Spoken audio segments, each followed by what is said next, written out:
.com and the director of the Austin Comedy Film Festival. We have an event coming up on July the 17th, our summer 2022 event. And we're going to talk about Hibachi Man, a short film directed by Brandon Kotfila, who is here with me today. Hey, Brandon. What's going on? How you doing, Michael? Oh, my man, things are good. I'm getting those butterflies. The event's almost here. We're about to have a theater full of people that wants to come in here and bust out laughing at every single film. And we're excited about Hibachi Man. Thank you. No, me too. I'm really excited for the whole festival, this whole thing. I'm following along. I keep seeing all the movie posters for every other movie coming in, and yeah, no, it's getting me pumped up. Good stuff. So let's get into your film and what are people going to see on July the 17th, the basic synopsis. You're gonna see Hibachi Man. This is a musical about a hibachi chef. I guess for everyone familiar with hibachi, it's a very fun, very theatrical experience. And so this particular film follows a hotshot hibachi chef who is coming face to face with his greatest fear, which is failure. And it's kind of about how he deals with that, and if he can overcome that, and I guess sort of find the true spirit of American hibachi. And so it's gonna be it's a fun ride. Hibachi is very theatrical, so to me it was it was kind of just, I don't know, what if it became so such a big performance that this guy just had to sing about it. And so that's kind of the idea. Well, let's get into that, man. Your Russell Scott, your lead actor for this film, is nominated for the Best Acting Performance Award. Congrats.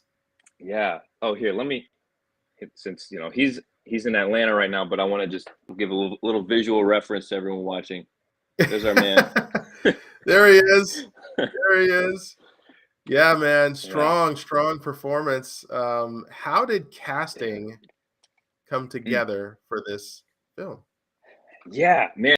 That was one. I mean, that was one of the first things. I think even before the script was finalized and finished, we were me and Marco Colosimo, who's he's credited as a producer on this film, and we worked together a lot. Before the script was even finished, we were looking for talent, specifically the hibachi man himself, the hibachi chef. We went through Breakdown Express, Actors Access. It was the first time using that for me on that end of it. And we put out a casting call, kind of just, I think, throughout the Southeast region. And we had a casting for the there's a character who's the grandfather who comes to hibachi with his granddaughter, and then the hibachi chef. And those are really the two main roles we were casting for.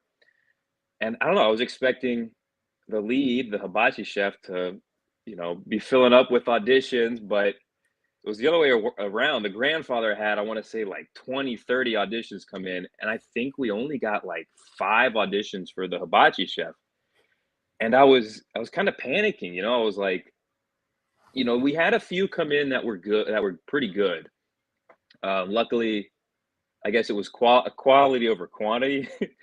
So we had some really good auditions come in, but none of them were really hitting exactly how, what I had in my head. And so, I was like, you know what, that's fine. Not sometimes it's, it's good when things kind of surprise you. But then I think the day the casting call was, the day it was the deadline, I guess, Russell sent one in, and it just happened to be, it was exactly what I had in mind, which, I don't know, he just watching his audition, and just, I think it was the only audition I felt like that just nailed the comedy, but because his performance was so true. Like it wasn't.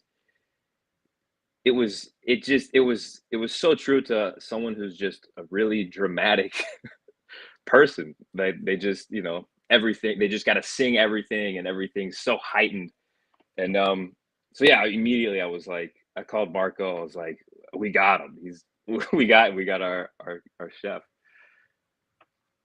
Wow. Yeah. Wow. That's great how that came together. You went the traditional route. I asked people, some people just Yeah. when they're making short films, they just whip open their phone or whatever and say, "Oh yeah, this actor can do it." But it's kind of great. It's Yeah. great that you went straight to traditional route. Obviously there's a lot of actors that are looking to make connections with production companies and Hmm. directors, and sometimes you feel like when you're auditioning and maybe if you don't go your way that nobody's watching them or no one's paying attention.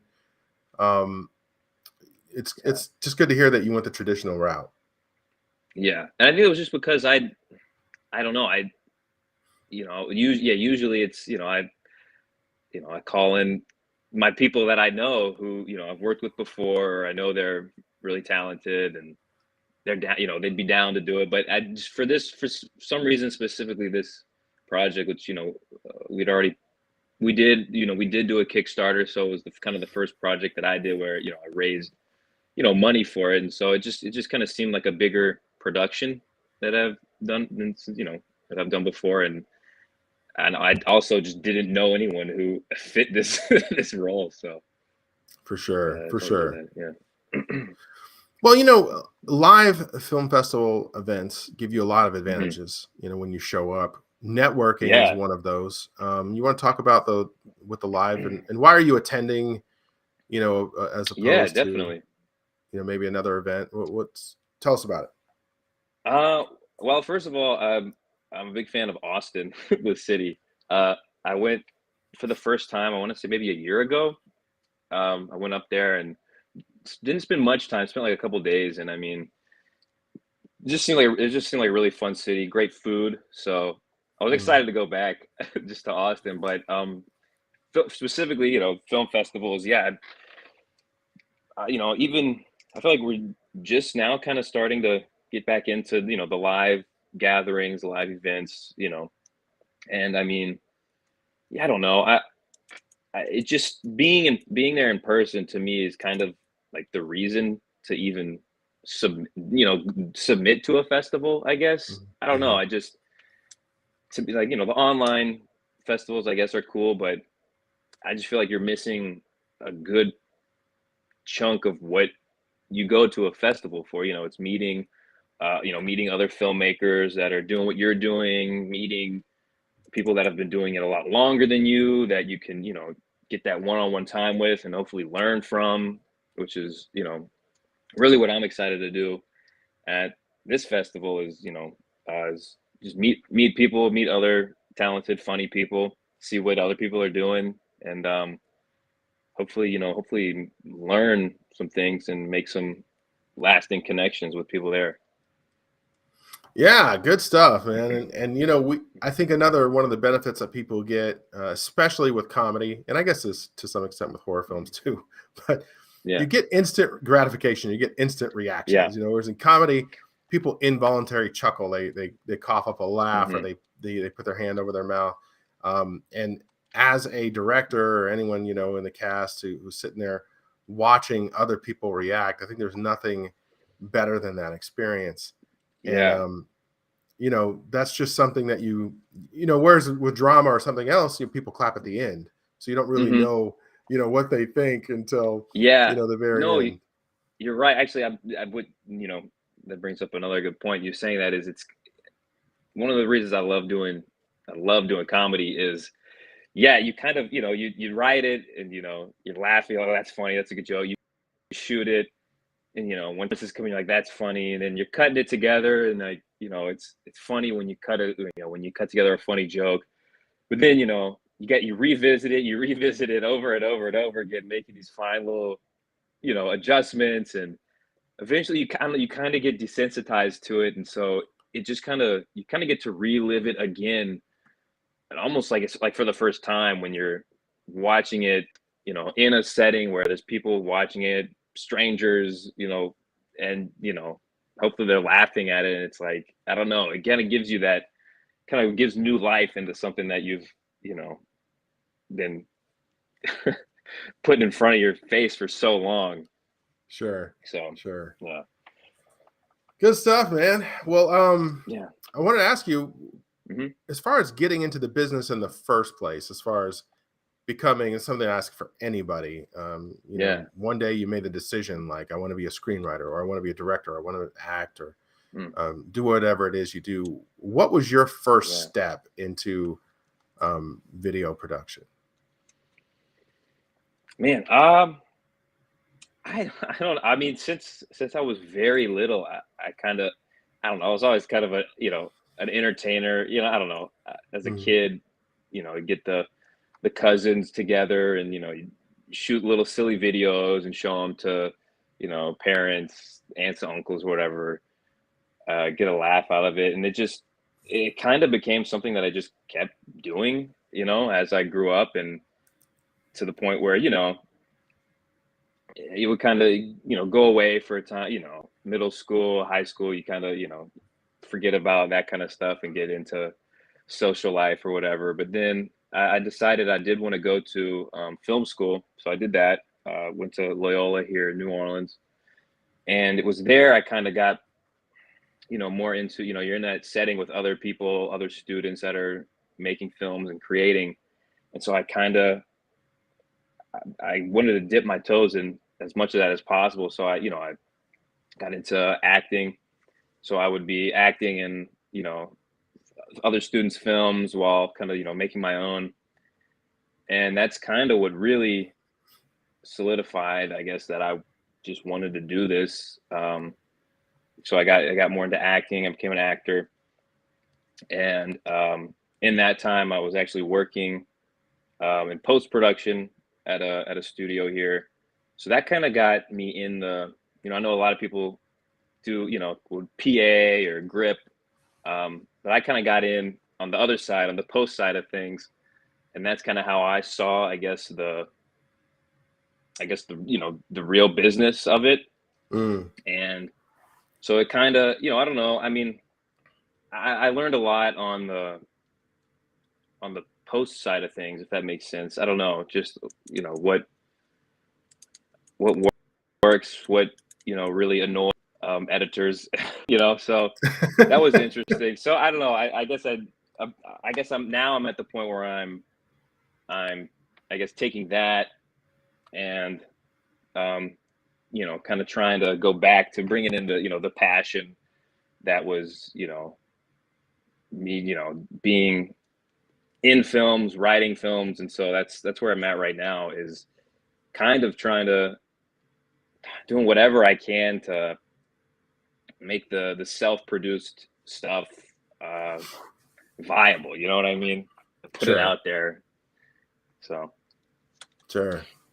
Well, that's very insightful. People really learn if you.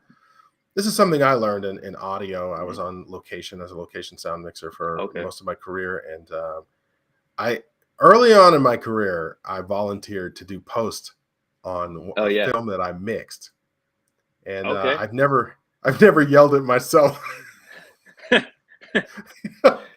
so Wow. much for like mic placement and not picking up sound effects in the Yeah. field that I had to recreate later, and um, you know, noise from the lavaliers or whatever. Like I learned so Hmm. much because a lot of people in Yeah. production, you do it and then you just drop it in the laps of somebody in post and they just eat it, Yeah. and when Yeah. you're the person eating it, all of a sudden your next film, you're like, okay, this is how it's gonna Yeah. go. Exactly.